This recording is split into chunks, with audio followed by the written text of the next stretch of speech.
Connaissez-vous le bambou sacré, le Nandina domestica, originaire de Chine et du Japon? Il est très décoratif pour son feuillage en automne qui prennent toutes les couleurs, mais aussi pour ses petites baies rouges vifs.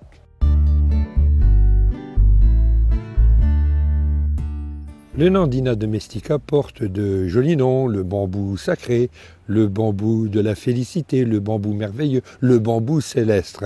Alors n'allez surtout pas croire que le bambou sacré fasse partie de la famille des bambous, les graminées. Non, il fait partie des berbéris. Alors il est très joli, c'est un joli arbuste qui va monter à 1 mètre, 1 mètre 50 d'auteur, avec ses petites baies oranges. Alors, on a entendu parler de sacré. Est-il véritablement sacré? Alors il est sacré chez les taoïstes, une communauté chinoise, mais si sachez que cet arbuste est sacré chez les taoïstes, il est très toxique du pied à la tête. Le Nandina domestica produit du cyanure, d'où sa toxicité.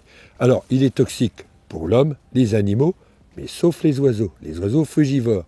Et les oiseaux frugivores, ils en sont assez friands, puisque les baies durent pendant toute la période hivernale, ils vont pouvoir retrouver toutes ces petites baies en fin d'hiver, au début du printemps, lorsqu'il n'y a plus grand-chose ailleurs à consommer. Alors la particularité des oiseaux frugivores, c'est qu'ils vont ingurgiter ces baies et ils vont les rejeter ensuite ailleurs. Et c'est ainsi que le Nandina domestica peut se reproduire grâce aux fientes des oiseaux.